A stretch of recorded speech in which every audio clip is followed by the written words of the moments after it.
সম্ভবত আমরাই শেষ জেনারেশন ছিলাম যাদের মাদের ইন্টারনেটে কোনো অ্যাকাউন্ট ছিল না।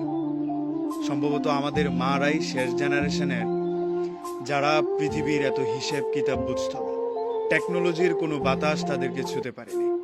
তারা কখনোই বাবাদের সাথে তর্কে জড়ায়নি।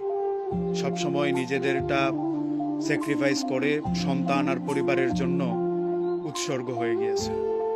আমার মা তেমন হিসেব বুঝেন না।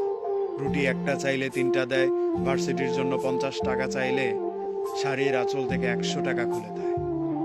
আমার মা অত কিছু বুঝেন না। আমার সিভি কি হলে ভালো হয়, আমার সিজিপি কত হলে ভালো হয়, এটা আমার মা জানেন না। আমার মা জানেন আমি ভালো আছি কিনা, আমি ভালো থাকছি কিনা। আমার মা ফোন দিয়ে অনেক কিছু জিজ্ঞাসার আগে খেয়েছি কিনা সেটাই জিজ্ঞাসা করতে বেশি পছন্দ করে।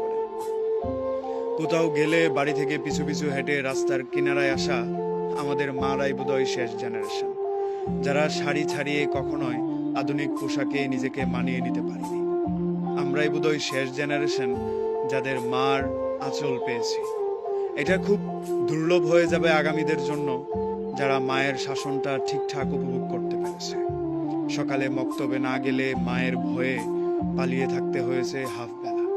স্কুলে একদিন মিস করলে টিচারের শাসনের সাথে সাথে সন্ধ্যায় বাড়ি ফেরার ভয়টা বোধহয় আমরাই শেষ জেনারেশন।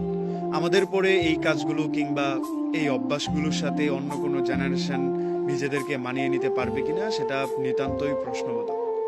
এই টেকনোলজি এসে আমাদেরকে তো আলাদা করেই দিল। সারাদিন উপন্যাস ছেড়ে মোবাইলে ডুবে থাকা, মায়ের কথা শোনার বদলে নাটক দেখা বিষয়টা এখন অহরহ। কিন্তু মায়ের আদর, বাবার শাসন আমাদের মতো কেউ পায়নি।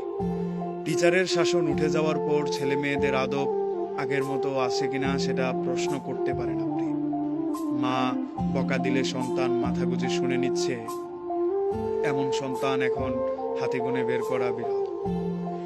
এখনকার মানুষের দোষ নেই, কিংবা যারা বেড়ে উঠছে তাদেরকেও প্রশ্ন করার নেই। এটা সময় অনেক কিছু পরিবর্তন করে দেয়। যেই সময়টা আমাদের মাদেরকে হিসাব থেকে দূরে রেখেছে, আমি ভালো আছি কিনা, আমি পেট পরে খেয়েছি কিনা এই হিসাব কষিয়েছে, সেই সময় পেরিয়ে এখন বাবা মা সন্তানের রেজাল্টের উপর ডিপেন্ডেন্ট। ভালো চাকরির জন্য প্রিপেয়ার হতে পারবে কিনা সেটার উপর ডিপেন্ডেন্ট। সন্তান কি চাচ্ছে, কি করতে পারবে, ও ভালো থাকবে কিভাবে, সেই চিন্তাটা এখন কম হয়। ভালো করতে হবে, অন্যের ছেলে করছে তোমাকেও করতে হবে, এই চিন্তাটা এখন অনেক কঠিনভাবে দেখা হয়। পরিবার আগের মতো সন্তানদেরকে সাপোর্ট দিচ্ছে কিনা সেটাও যথেষ্ট প্রশ্ন।